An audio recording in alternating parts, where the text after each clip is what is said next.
Amen. Praise the Lord. I welcome you to our Bible study or meeting this afternoon.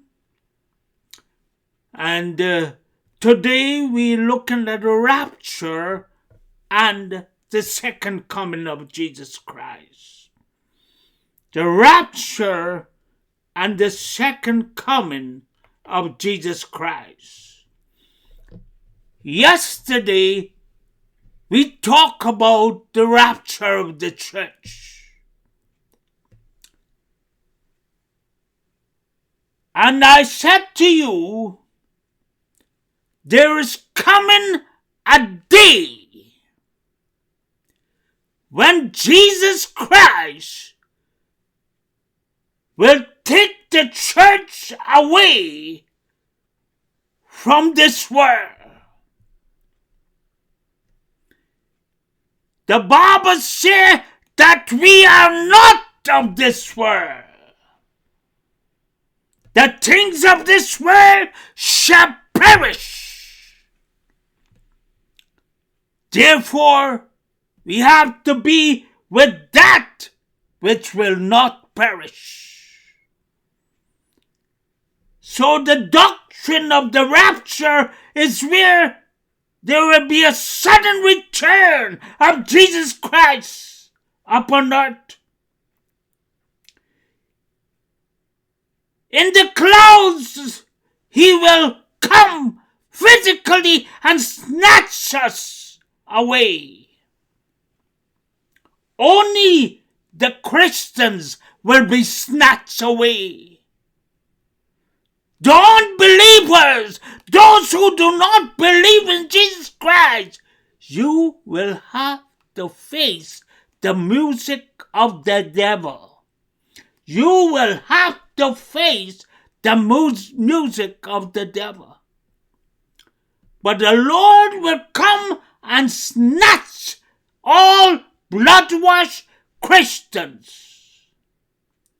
And the Bible said the dead in Christ shall rise first. And those that are alive will be caught up to meet him in the air. And so shall we be with him forever. We will be with the Lord forever. Now, after the tribulation comes the tribulation period. The believers, as I stated last night, and today I will show you, will not go through the great tribulation. That is a time of wrath, and is a time for the Antichrist and his cohorts to face the music and the devil. Hallelujah. Hallelujah. So last night I talked about views of the tribulation. Now we have the different people with different views. But I said that as a preacher, as a Bible study person, I choose the pre-tribulation rapture. The rapture will take place in the pre-tribulation. But other people have views. If you look at the diagram, I have the mid-tribulation period. Some people believe the rapture will take place in the mid-tribulation. Others believe in the pre-wrath tribulation, in the middle of the great tribulation, where Jesus come and take us out. Still, there's a next group that believe in the post-tribulation. And there's another group that believe that Jesus will rapture the church at the second coming of him. So I have here three of the views of the rapture. The upper bracket have the pre-tribulation, where you could see that the church going to be raptured at the time when Christ come in the middle of the year and catch up the church. And that will end the church age period. Then will start the tribulation period. After the tribulation, the second coming, where Christ comes physically upon earth, and his feet will be upon earth, and he will rule in Jerusalem. And then will start 1,000 years. 1,000 years he will rule over the earth. And we who are believers, who are Christians, will rule with him. Hallelujah. So let's look at the timeline as it is there. We are presently in the church age. I said the church age because Jesus has not come for the church. We enjoy the presence of the Lord upon earth. But within our heart, we yearn for the presence of God. And we want to be in his presence. But right now, we are in the presence of the world. After the rapture begins the tribulation. The tribulation will last for 7 years. That is a 7 years covenant that Israel will make with the Antichrist. The first 3.5 years of the tribulation is called the beginning of sorrows. And the second half of the tribulation is the great tribulation, when all the suffering would start. Now, in the beginning of sorrows, in the first part, we would see Israel would come at peace with its neighbors around them. Right now, right now, when we look into the news, we see Israel is at war. Israel faced the terrorists. She faced attack from various countries and various groups of people. And the world seems to be against Israel. Isn't that what the Bible say? Isn't that what prophecy say? The world would be against Israel. We are looking at the time of the beginning of sorrows. We are living in dangerous time. We are living in uncertainty, in fear. There are many people in the Middle East. They face fears that is so heavy. We are living in rough times. And I say that Jesus Christ can come for the church at any moment. And after the church is raptured, then we get the Great Tribulation period. In Christian theology, the Great Tribulation period mentioned by Jesus in the Olive Discourse as a sign that would occur in the time of the end. Right now, as we look into the world, we look into the news, we look at our TV, we are seeing the beginning of trouble. We are looking at political disarray, where men don't know what to do. I say, as the winds stir the sea in the book of Daniel, so God is stirring the nations of the world at this time. Hallelujah.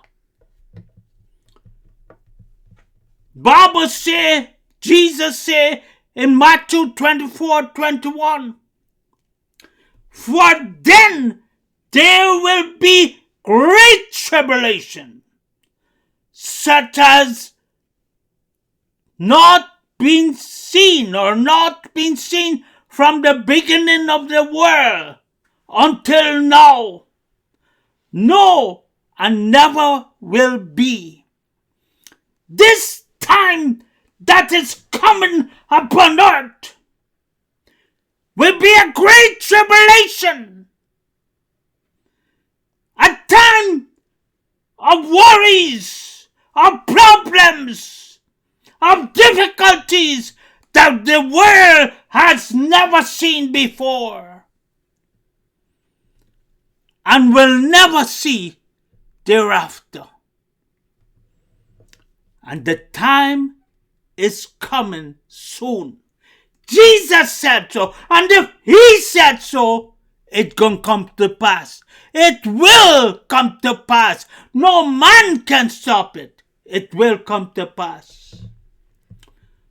Following the rapture will be the time of the Great Tribulation. Daniel the prophet spoke of a time of trouble such as never exists before.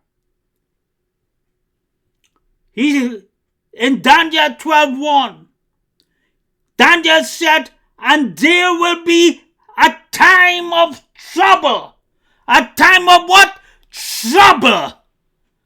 Ha ha. Are we seeing a little of it right now? Are you experiencing a little of it right now? Such as had never been since there was a nation, or Israel was a nation, till that time. But at that time, your people will be delivered. Everyone whose name shall be found written in the book. So I want to tell you, in the book of life, God has got a record of all those who believe in him, those who trust him, those who put their faith in him. He has got a record, and if you accept Jesus Christ as your Lord and Savior, your name is in that book that Daniel spoke of. Is your name in that book? Is your name written in the book of life? You should make sure that your name is written in that book, or you will be left behind to face the music of the devil, of the Antichrist. Hallelujah. Hallelujah. When shall be this terrible time of suffering that will begin? The great tribulation will begin at the rapture of the church. At the rapture of the church. So when the church is taken out of this world, then that period shall begin. When shall this time of suffering end? The great tribulation will end at the return of Christ in glory, the time of his revelation. So as I showed you before, it is a 7-year span. 3.5 years, the Antichrist make peace, but there be wars and there be difficulties, there be famine, and during that time, about 1/4 of the world's population will be put in the ground. They will die. They will suffer from famine, crisis, war, death. In the first 3.5 years. And the Antichrist will show up as a man of peace. But at the middle of the 3.5 years, he will break that covenant with Israel and declare war. And the next 3.5 years will be a time of war until Jesus come and make his appearance. It is quite apparent, therefore, the time of trouble which many passages in this scripture point to as coming at the end of the age is between the rapture of the church and the revelation of Jesus. I repeat that again. The rapture of the church and the revelation of Jesus Christ. Between that period, you do not want to be living on earth at that time. I repeat that. During that period, the rapture, the taking away of the church into heaven with Christ. And until he comes with the white horse riding and declare war on the enemies of Israel. That period of time will be the most difficult time on this earth. Hallelujah.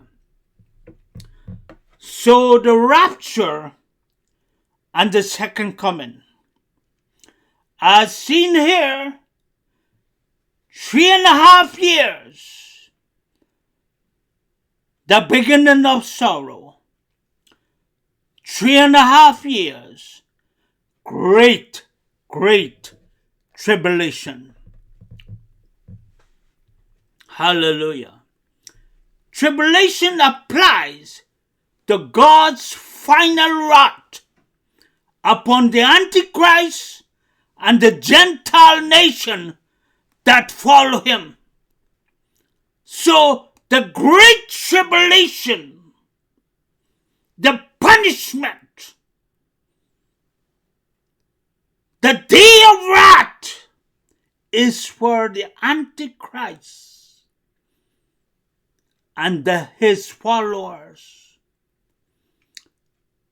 During that time, a mark would be given out to those who want food. And if you don't take that mark, you will suffer and die. Many people will take the mark of the Antichrist, 666, upon their forehead or arm, and they will perish with the Antichrist. But I say, if you are left behind, all hope is not dead for you. All hope is not dead for you. You would remember this message. You remember that there was a man crying out, a man shouting, a man with stroke who cannot move his right side. I'm shouting out to you and telling you about the goodness of Jesus, about his saving grace, about how God so loved the world that he gave his only begotten Son, that whosoever believeth in him should not perish, but have everlasting life. Tonight you can come to Jesus and you say, Jesus, you are my Lord. I need to be saved. All you have to do is believe in him, trust him, and say, Lord, come into my heart. And he will come. Throughout the Bible, we see how God has snatched people away from wrath. In the case of Noah, he escaped the flood. In the case of Lot, he escaped the fire of Sodom and Gomorrah. The Israelites escaped all the punishment on the Egyptians. Rahab escaped the downfall of Jericho. And the people that were godly escaped the destruction of Jerusalem.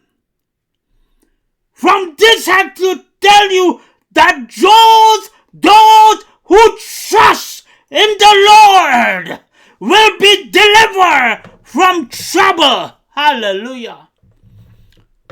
And from those examples, I say, God deliver us from wrath. God don't want you to go through the tribulation. In the book of Nahum 1 and 2, he said the wrath of God is reserved for the enemies of God. In Romans 1:18, Paul the Apostle said the wrath of God is revealed against the ungodly. Hallelujah.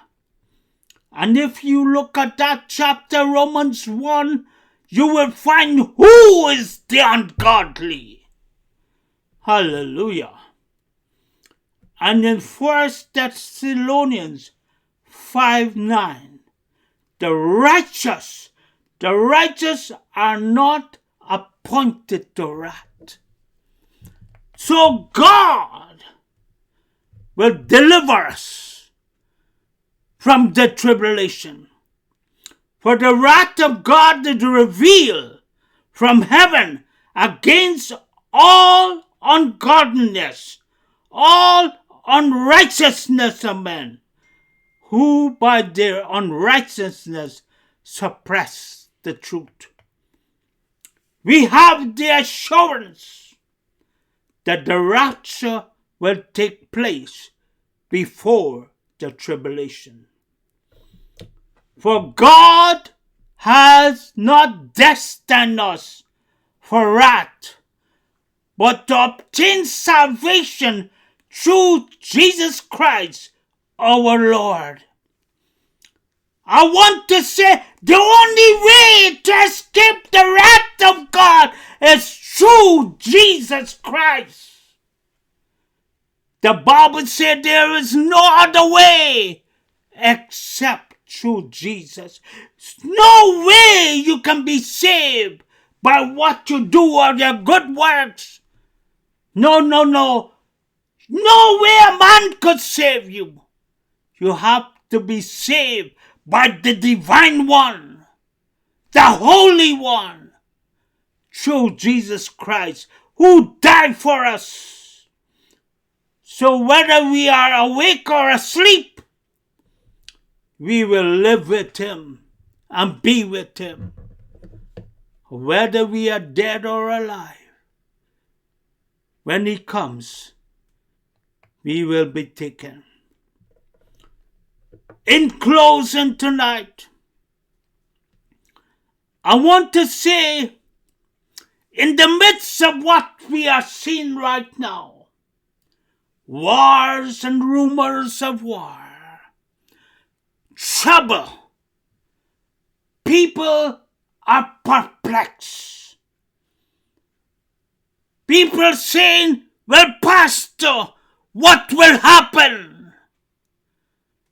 All I could say, look up, for your salvation draweth nigh. Your salvation draweth nigh. Live holy, occupy, and do the will of God, and continue to preach the word and tell people about Jesus Christ.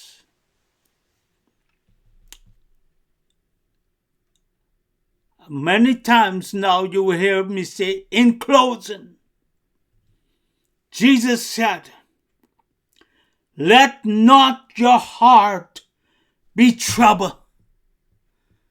Oh, I say there are so many things. Famine, shortage, people dying around us. But Jesus said, let not your heart be troubled. Believe in God. Believe also in Him. Jesus Christ came to marry the church. So right now, the church is His bride. Those who believe in Jesus and put away all other gods and trust in Jesus and believe Him are the bride of Christ. The bride of Christ. So He said to the bride, let not your heart be troubled. I want you to know that Jesus loved you. Jesus loved the church. For God so loved the world that He gave His only begotten Son, that whosoever believeth in Him should not perish, but have everlasting life. God wants you to have everlasting life. Not just life upon earth, but everlasting life with Him. To be with Him. And so He make that real by taking your sins, my sins upon Him. And He died for our sins and destroy sin within us. So now we are married to Jesus and we belong to Him. We are the bride of Christ.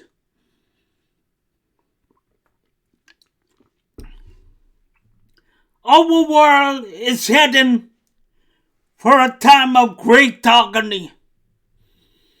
It is a time of great trouble and fear all around. In certain parts of the world, people fear for their lives. People are perishing. It is a time of great pain and uncertainty that we are living in. Jesus encouraged us to believe in Him, the only way of salvation, for He has purchased our salvation. In John 14:2, He says, believe in Him. In my Father's house are many rooms. If it were not so, I would have told you. I go to prepare a place for you. As I say, we are married to Christ. And therefore we belong to Him. And right now, He's preparing a place for you and for me. He's got a mansion for you. The song says, I've got a mansion over the hilltop. Well, I want to tell you, I've got a mansion in heaven. Hallelujah. And Jesus is preparing that place for you. In the Jewish custom, the bridegroom engages the bride and say unto her, I am going to prepare our home, and I will come again. So he leave and go in his father's house, and he began to build a room for himself and for his bride. In that moment, the bride is left alone. But the bride has got a promise. The bridegroom going to come again. But she does not know when he will make his appearance. So she waits. And so Jesus told the parable of the 10 virgins.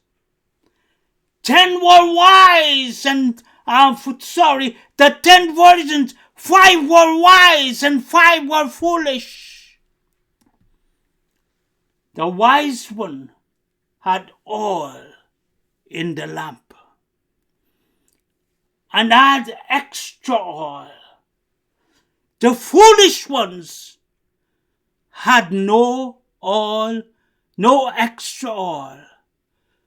So the lamp burned out.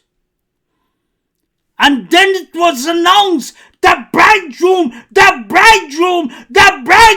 cometh! And the Bible said they woke up and trimmed their lamps, put the extra oil inside. But those who had no oil, they missed and could not go without the light. I tell you something! Jesus is coming back for the church. And Jesus said, let your light so shine before men that they would see your good works and glorify God in heaven. The question is to you today, are you with the light? Do you have extra oil? When the bridegroom comes to take the church away, will you be ready when Jesus comes. Hallelujah. And so Jesus said, I'm going to prepare a place for you. I will come again. Listen to what Jesus said. I will come again. He's coming for you to take you to himself, that where he is, you may be also. Are you ready for his coming? Are you prepared for his coming? We look into the world and we see we have approached the time of Jacob's trouble. Are we ready? Are we ready? Let's pray. Father, in the name of Jesus, I lift up the many thousands around the world, millions around the world. And I pray, God, for every soul in Africa, in Asia, in Europe, in Australia, in the East Indies, South America, Central America, the Caribbean. Remember Guyana. Remember, oh God, all over America. Remember Canada. Remember the Arctic and Antarctica regions. My prayer today is that you would save souls.